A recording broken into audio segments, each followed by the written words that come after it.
Hey everyone, if you're a senior or have elderly family members, you need to hear this. There's some potentially significant news about Social Security payments that could put real money back in your pocket. We're talking about payments up to $5,873 that could be rolling out soon. Now, I know what you're thinking. This sounds too good to be true, right?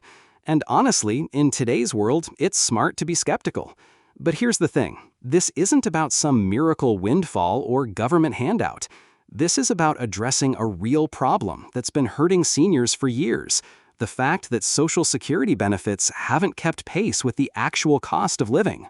Today, I'm going to break down exactly what's happening, who could be eligible, and most importantly, what you need to know to make sure you don't miss out.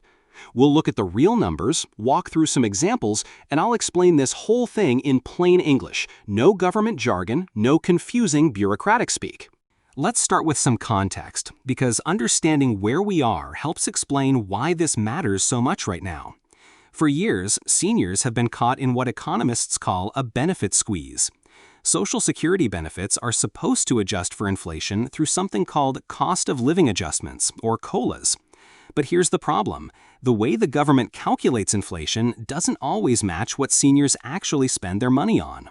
Think about it. If you're 70 years old, you're probably spending a bigger chunk of your budget on healthcare, prescription drugs, and housing than the average worker. But the inflation calculation is based on spending patterns across all age groups. So while the official inflation rate might say prices went up 3%, seniors might be experiencing something closer to 5% or 6% increases in their actual expenses. This has created a gap, a real gap, between what seniors need to maintain their standard of living and what they're actually receiving, and it's been building for years. Now, there's growing momentum in Congress to address this with what's being called supplemental payments or adjustment payments. The idea is to bridge that gap with direct payments to seniors who've been hit hardest by this mismatch. So where does that $5,873 number come from? Let me walk you through this step by step. The proposal that's gaining traction would provide what's called a senior cost of living relief payment. This isn't replacing your regular Social Security. This would be in addition to what you're already receiving. The calculation works like this. They're looking at the difference between actual inflation that seniors face versus the COLAs that were applied over the past few years. For someone who's been receiving Social Security since 2020, that gap adds up to approximately $5,873. Let me give you a real example. Say you're Mary, you're 68, and you've been retired since 2020. Your Social Security benefits started at $1,800 per month. Over the past 4 years, you've received COLAs totaling about 18%, so your benefit is now around $2,124 per month. But here's the thing. Mary's actual expenses went up by about 26% during that same period. Healthcare costs, her rent, groceries, utilities, all the things that make up the bulk of her budget increased faster than the general inflation rate.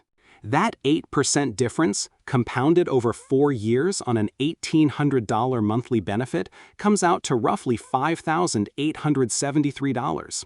That's not Mary being greedy or asking for a handout. That's literally the amount she's fallen behind due to how the system currently works. Now, this isn't automatic for everyone. The proposal includes income thresholds.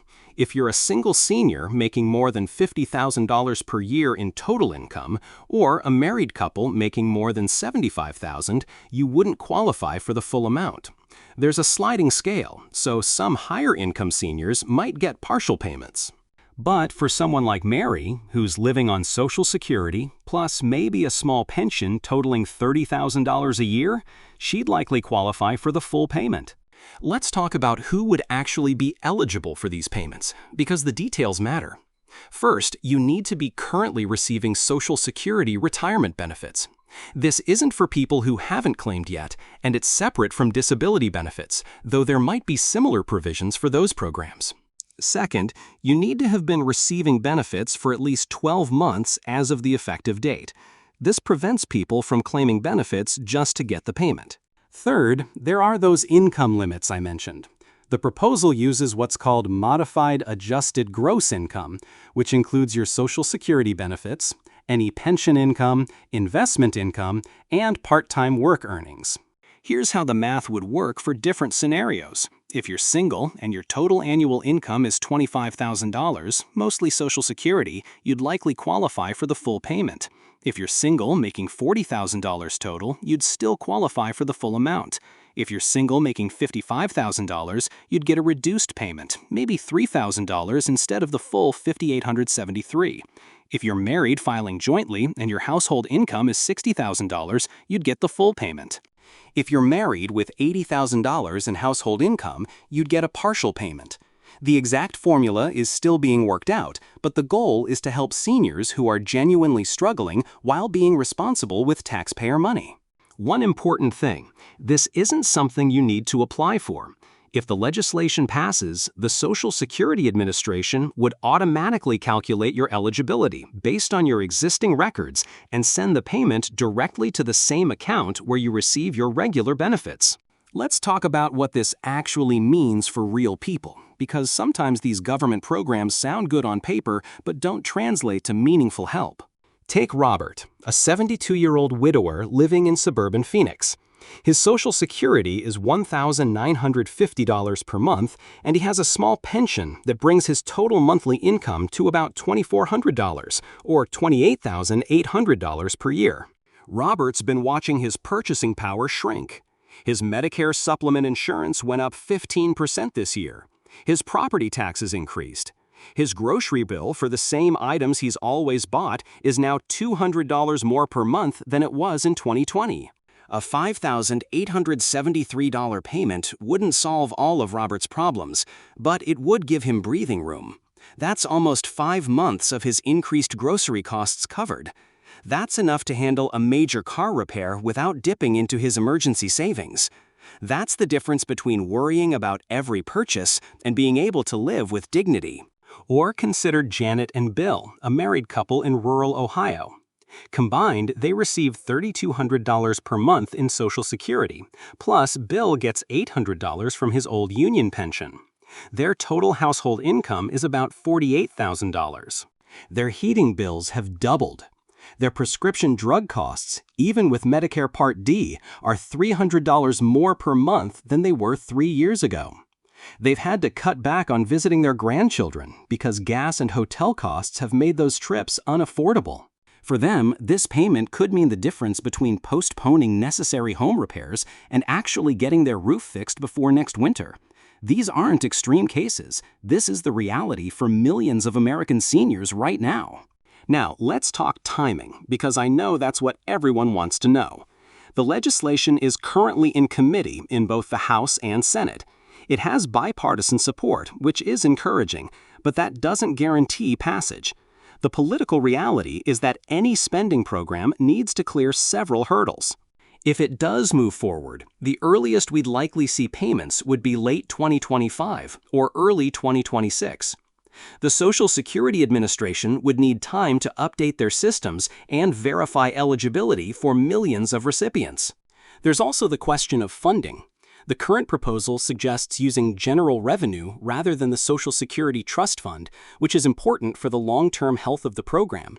But that means it needs to compete with other spending priorities in the federal budget.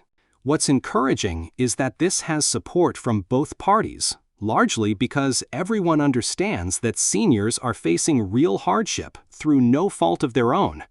This isn't about politics. It's about recognizing that the current system has gaps that need to be addressed. So, what should you do with this information? First, don't wait around or change any of your current financial planning based on this possibility. This is still a proposal, and even if it passes, payments are months away. Second, make sure your information with Social Security is up to date. If you've moved, changed bank accounts, or had any major life changes, contact them to update your records. This ensures that if payments do go out, they'll reach you without delay. Third, be aware of scams. Unfortunately, whenever there's news about government payments, scammers come out of the woodwork. The Social Security Administration will never call you asking for personal information to verify your eligibility for special payments. They already have all the information they need. If someone contacts you claiming to be from Social Security and asking for your Social Security number, bank information, or any kind of payment to process your relief payment, hang up. It's a scam. I know some of you might be wondering about the impact on your regular Social Security benefits. Let me be clear. This supplemental payment wouldn't affect your monthly benefits at all. It's separate from the regular Social Security program. You might also wonder about taxes. Based on the current proposal, these payments would be treated the same as your regular Social Security benefits for tax purposes. So if you don't currently pay taxes on your Social Security, you likely wouldn't pay taxes on this either. And for those concerned about the program's long-term sustainability, this is designed as a one-time correction, not an ongoing change to the benefit formula. It's meant to address the specific gap that's built up over the past few years, not to permanently increase everyone's benefits. Look, $5,873 isn't going to solve every financial challenge that seniors face, but for millions of Americans living on fixed incomes, it could provide meaningful relief at a time when they really need it. The key thing to remember is that this is still working its way through Congress. It's not a done deal, but it's not just wishful thinking either. There's real momentum behind addressing the gap between Social Security COLAs and the actual cost increases that seniors face. I'll keep following this story and update you as things develop. If you found this helpful, hit that subscribe button so you don't miss the updates. And let me know in the comments, are you a senior dealing with these cost of living pressures? What would an extra payment like this mean for your situation? Thanks for watching, and I'll see you in the next one.